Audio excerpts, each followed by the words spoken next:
Ինչպես ասացի, մեր ասարվա վերջին նիստը վերաբերում է Գուրջիևյան պարերի ու շարժումների գնարկման ու վերլուծմանը։ Ներողներս խնդրեմ բոլորին նստել, քանի որ մենք սկսում ենք մեր նիստը։ Շնորհակալ եմ։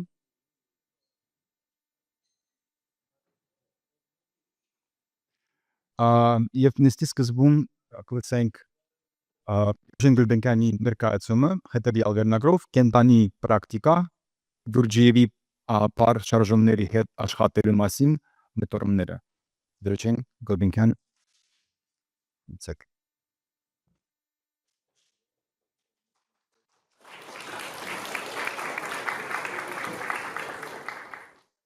So I will not present an academic paper because to me that didn't feel quite right. So what I will try and give is a taste of, as much as I can, of a lived experience of participating in movements, working with them in a class, in front of a class, taking movements, and also as part of being involved with the life of the groups in the Gurdjieff Society in London for over 35 years. And central to the lived experience is the call for attention, which is constantly renewed and replenished.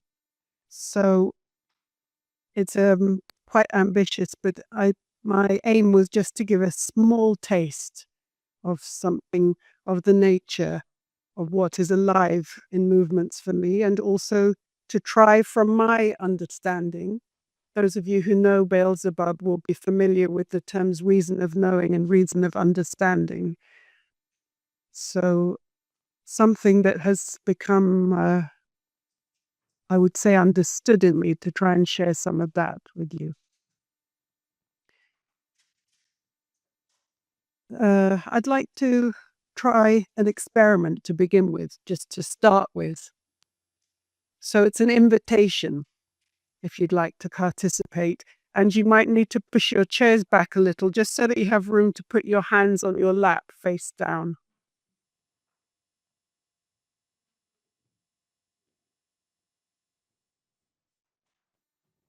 Sit. And so to begin with, we could just have the sense of one's weight on the chair, if you're sitting on the chair, and the soles of the feet. And the spine that rises from it.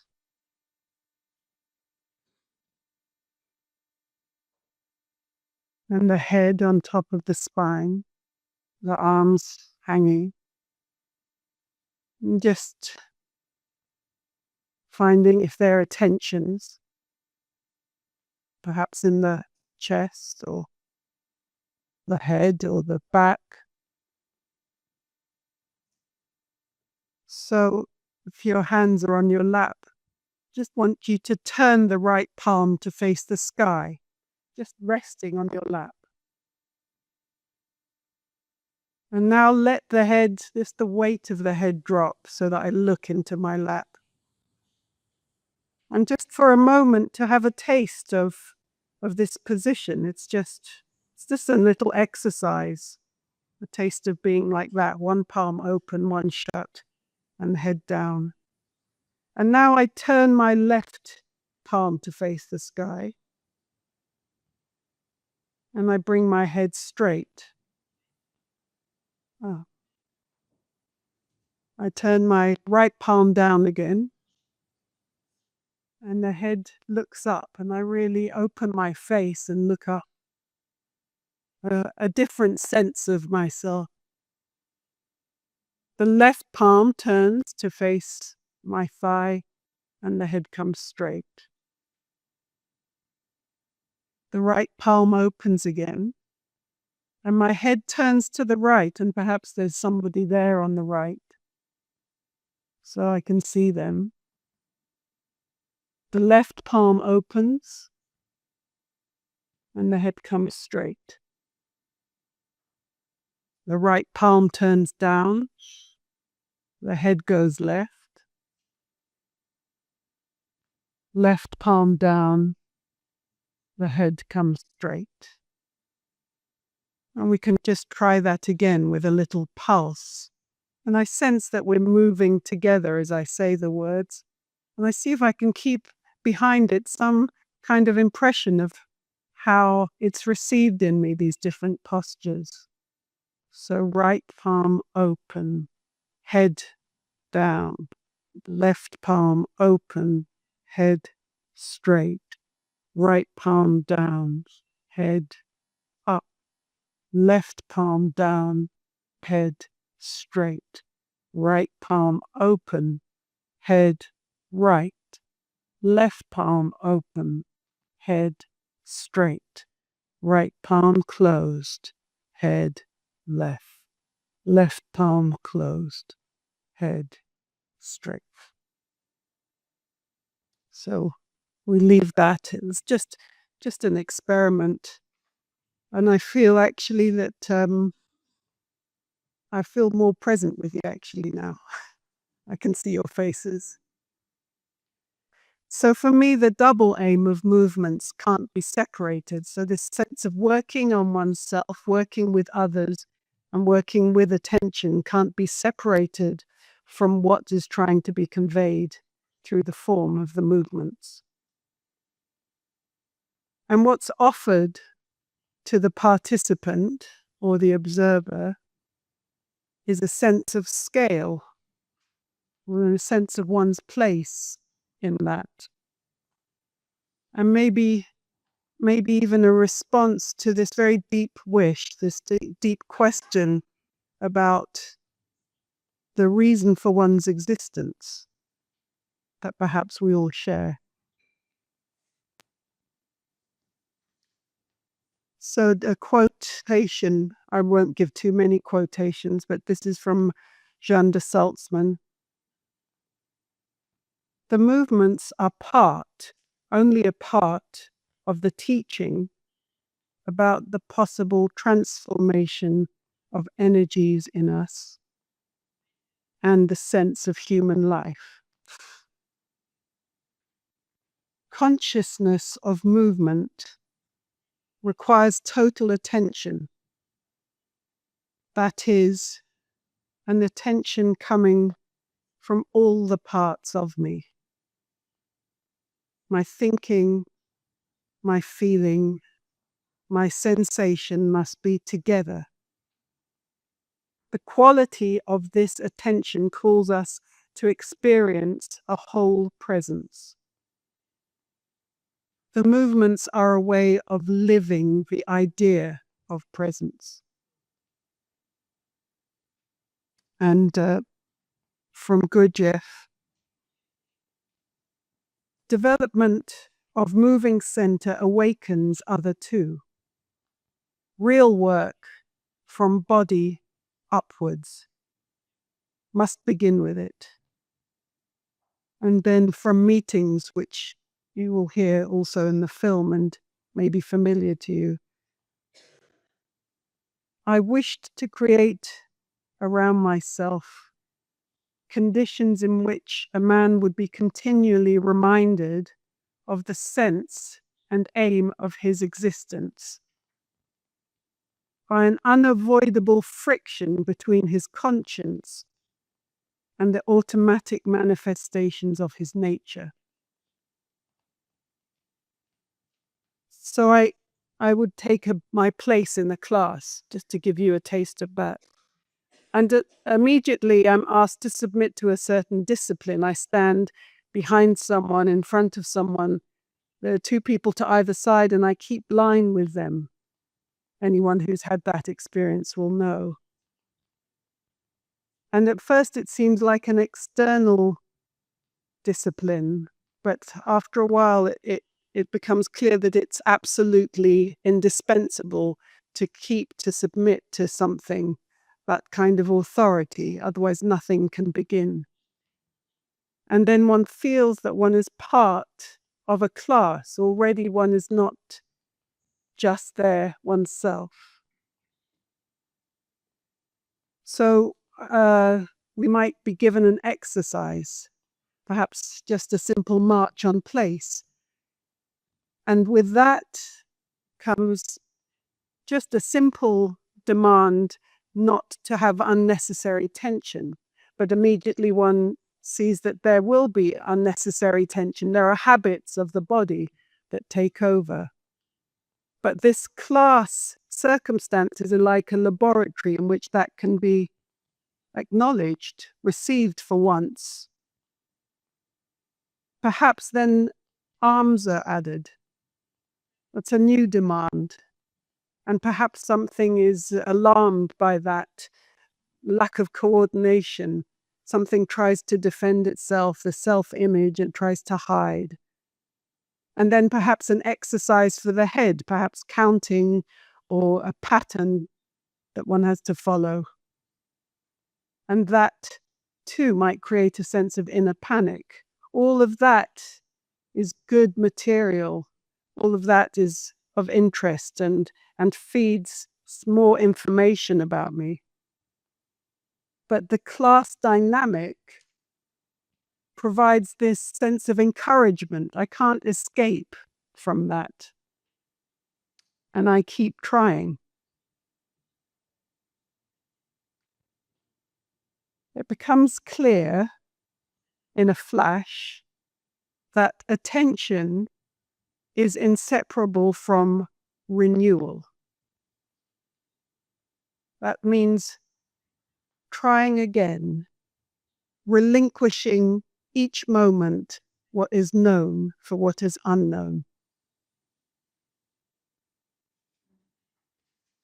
If it's a sacred movement, a completely new feeling may arise, which at first might not even be recognized as a feeling because it doesn't have emotion mixed up with it. With it, a flash of understanding, but really only a flash of understanding, and a real wish from deep within for vigilance, because suddenly some part of one that isn't usually awake understands that this is a call to serve something other than myself. If I can renew the attention, if I can be vigilant, if I can take my place in the class, then the class as a whole could be an organism that could serve something, could represent something.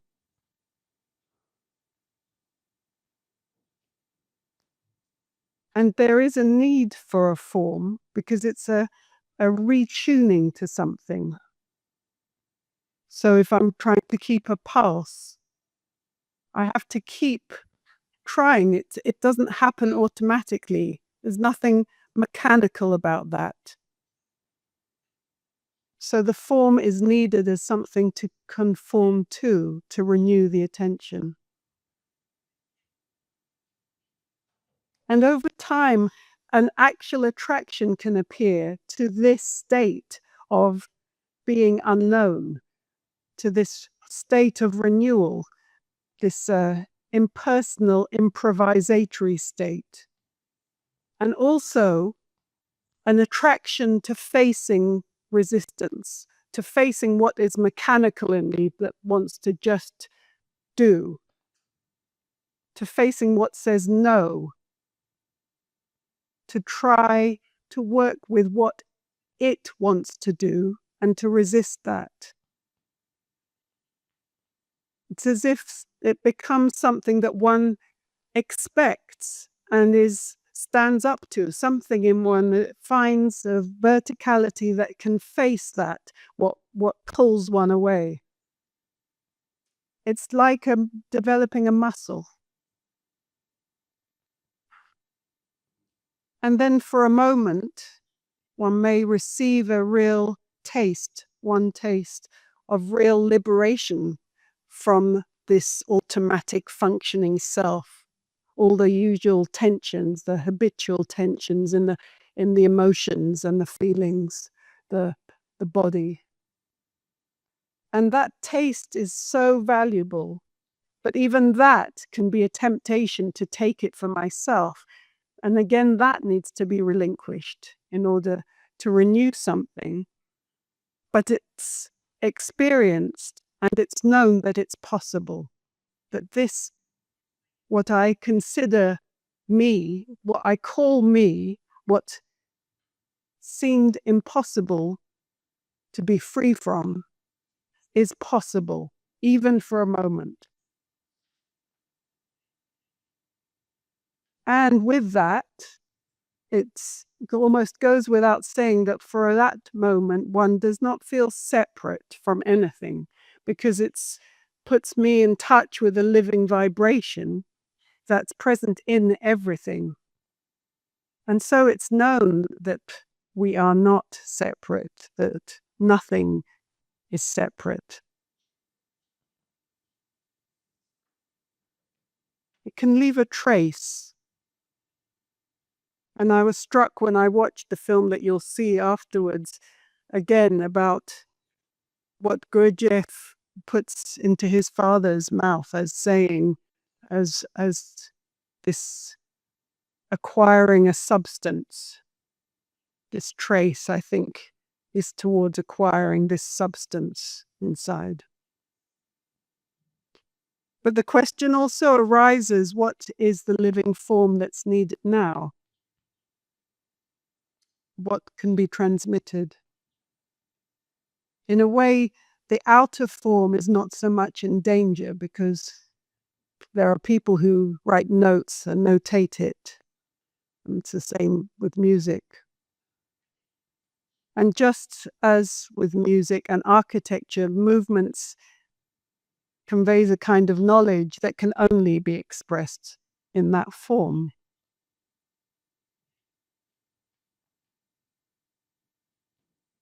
So I would say that the movements could be seen as an example of what Gurdjieff, through Beelzebub, calls a legomenism. Though this is from Beelzebub. And so, during their dances, in the movements lawful in their accordance with each other, these learned dancers inserted intentional inexactitudes, also lawful, and in a certain way indicated in them the information and knowledge which they wished to transmit. And from the program notes of the movement's demonstrations in New York in 1924, sacred dances have always been considered one of the vital subjects taught in esoteric schools of the East. Such gymnastics have a double aim. They contain and express a certain form of knowledge, and at the same time serve as a means to acquire a harmonious state of being. Art in that early time served the purpose of higher knowledge and of religion. Ancient sacred art is not only the medium for an aesthetic experience, but also a book, as it were, containing definite knowledge. Yet it is a book which not everyone can read. And Gurdjieff says, in the rhythm of certain dances, in strictly determined movements and combinations of the dances, certain laws are vividly recalled. Such dances are called sacred. So an example would be that a movement that I've spent perhaps over 100 hours working on over many years, I can say honestly, but that for perhaps a few minutes of it, I was really in touch with the living meaning of that movement. Just the way that one gesture might move into the other, suddenly as if one could understand a language, just for that short time. One can also have an experience of the laws in action. So this is, for me, my understanding of something, but For me, the law of three contains within it the idea of renewal. The idea that the active, what is active in me at the moment, needs to become passive to receive something higher in order to evolve. So what is known, what is functioning, what is habit, needs to be relinquished in order to receive something that is unknown. And that has to be repeated over and over, because if it's the other way round, if the known is active, then it will only call something that's lower. And for me, there may be a hint there about how the transmission can be continued.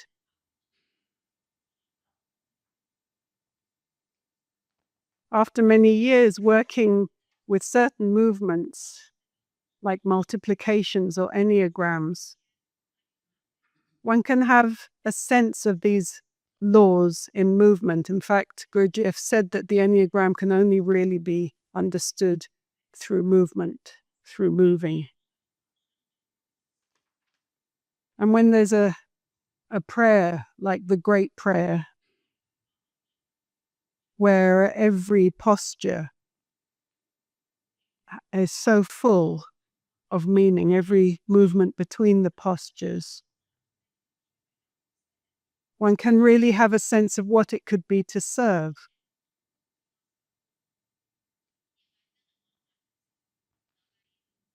And yes, that it's only possible really if one's in the state to receive it. And the one who takes the class, who's in front of the class, is not the one who knows. The knowledge is in the movements, but their situation is extremely demanding because they're responsible for maintaining the intensity of that demand. And also the atmosphere in which those who are participating can receive.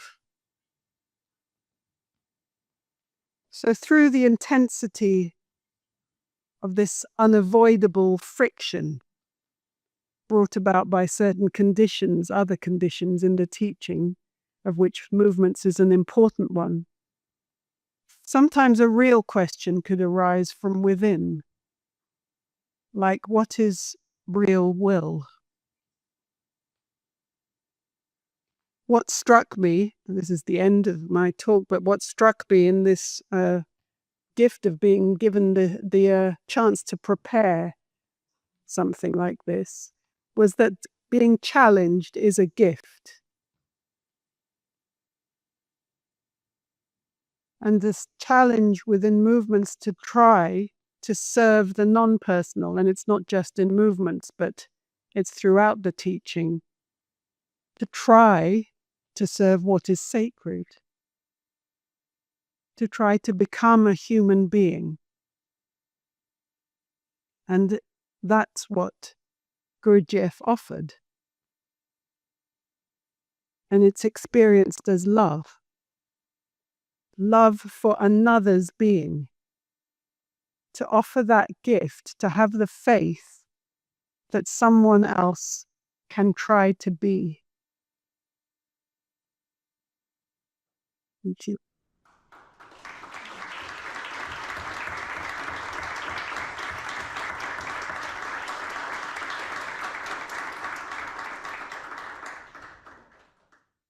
Վերջին շատ շնորհակալ եմ, որ դուք կիսել եք մեզ հետ ձեր ավելի քան 35 տարվա փորձը Գուրջիևյան շարժումների հետ աշխատելու ու